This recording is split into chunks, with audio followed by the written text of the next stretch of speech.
Hello and welcome to this video. Today I am going to share with you a really cute but cheap plant haul. Well, I want you to take this video as a reminder that the plant hobby should not always be about those expensive plants and all the plant trends that we have in the internet. You can be really content, satisfied and happy even with some cheap plants like our little succulents or just something that seems too common for people to think that it is important. So today, let's go ahead and see what I've bought that made me so happy and why you should do it too. I've got here with me a little surprise bag. Well, let's go ahead and take the first plant out.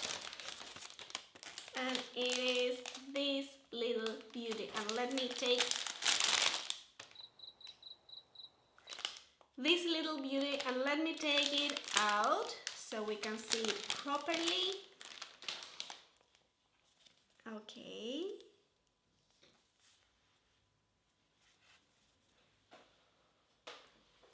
I've got my notes here so I won't forget the names because they are really hard.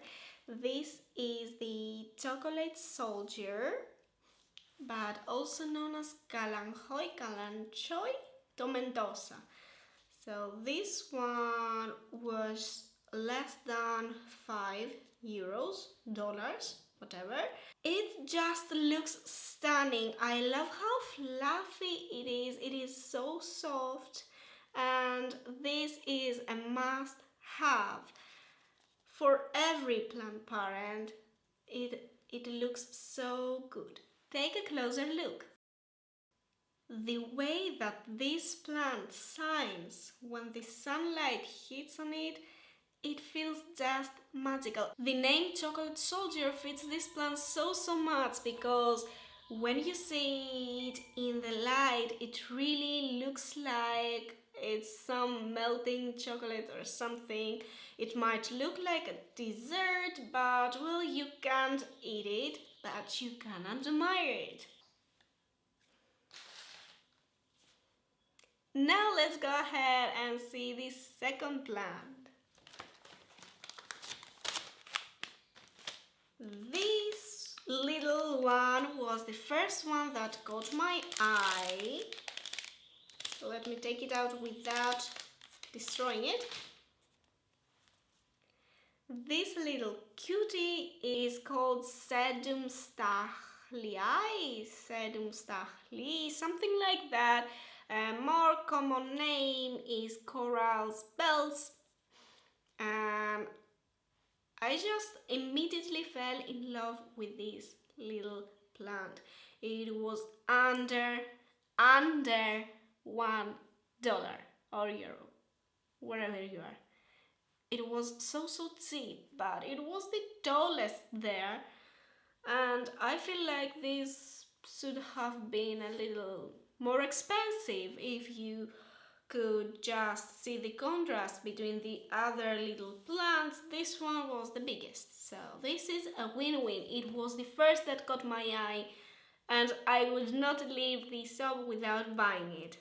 You might think that it is not something so wonderful, but when you take a closer look, you can see that the beauty is feeling its within and comes out ready to make you enchanted. I want it to grow so long, so much. I want it to live and propagate it so we can have a really big pot of this little beauty, and I am sure that it will look stunning. The only thing that I am not sure about is if this plant, when grown up, can go down and hang like a hanging plant, like the pearls, the string of pearls, string of all things, if it can do the same, or if it will just go up and up and up and up. But I guess that with the right plant parenting, we will see soon.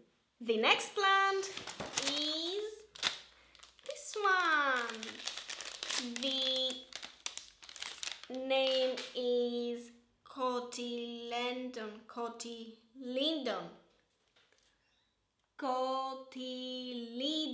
Tom Mendoza. And just let's go ahead with the common names here. They are so hard. The common name is purples because it looks like little purples. It is the fluffiest thing ever, and everyone should have one in their collection.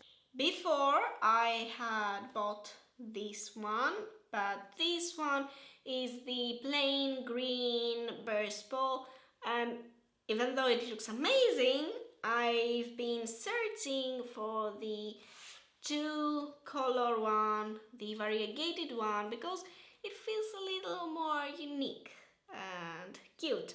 I think the variegation really makes it pop. So when they are stressed, these plants will have these little claw-like things turn red, and that's why they are called purples, because they are looking like little feet or hands, something like this. And you should really, I stress that, really get one of these because they are really easy to take care. They just need almost nothing, just some small things like proper lighting, proper watering, and they can grow massive. Also, the propagation is really easy. If you want, I can make a guide. Actually, I will make a guide about these because these days I'm really in love with them. And the last one, well, it won't surprise you. It's just another purpose, but this one really caught my eye because the variegation is way more white. Here it has kind of yellow hue, but this one is really white. But the thing that really made me wonder is that the new growth here doesn't have this fluff. It is really smooth and it is leather-like. When the leaves grow, they get that fluff around them, that little coat, but when the growth is really small, just the moment that it gets created, it is smooth. If you see the other two purples, the growth is fluffy at the start, from the start. So this is something that I am not really sure about, and these two, the difference between these two, even though the stems look the same, the older leaves look the same, the way that the new growth gets formed is different. So if you know something about that, write down in the comments so we can distinguish what is what.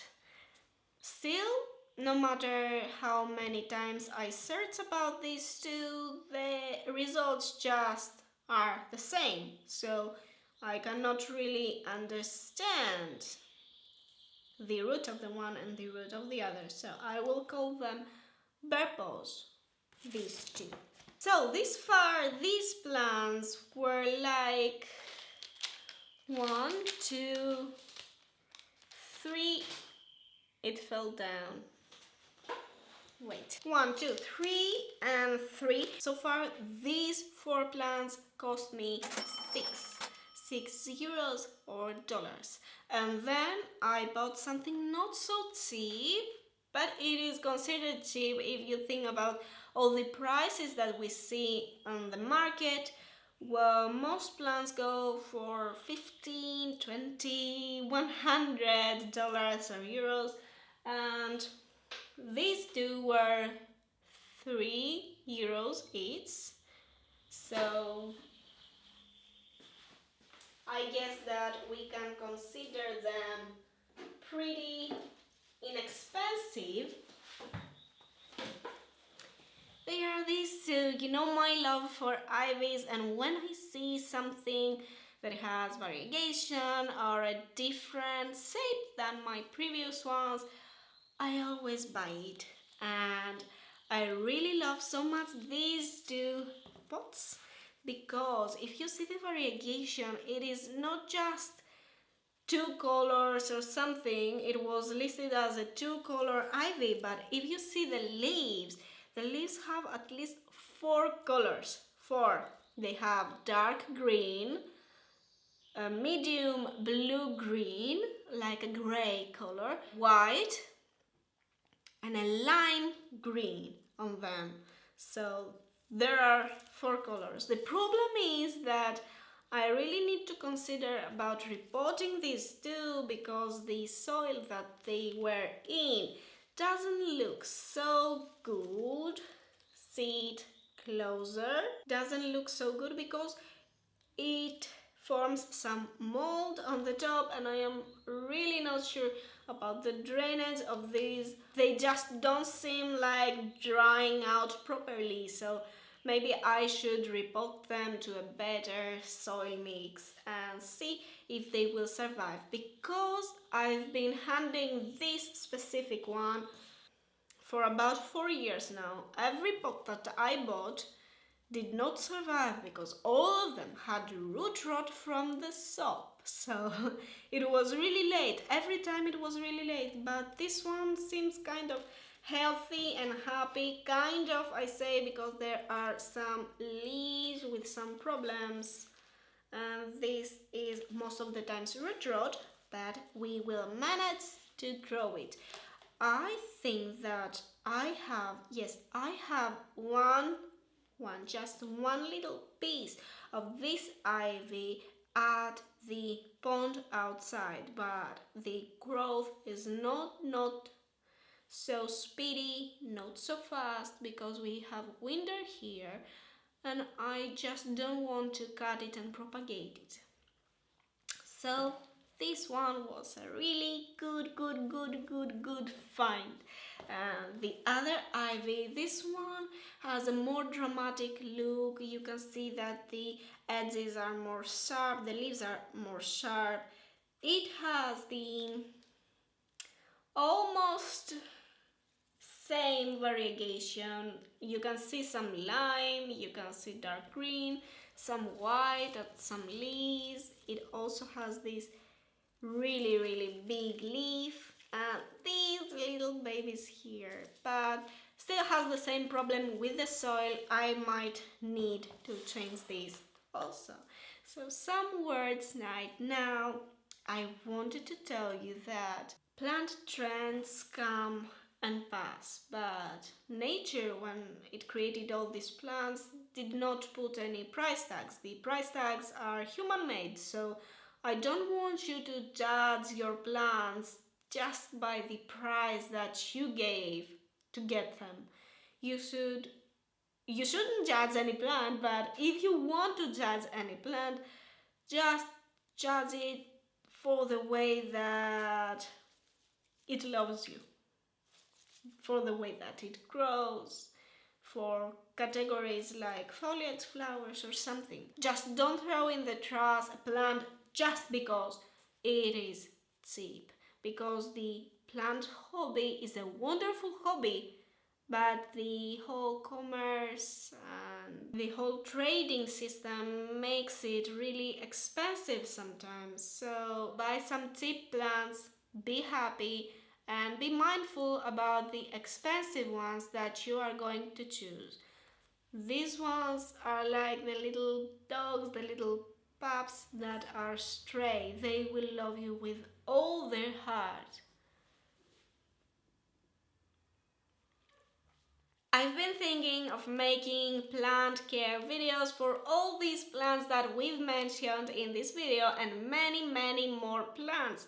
So if you want to stay tuned, just feel free to stick around and I will see you in the next videos.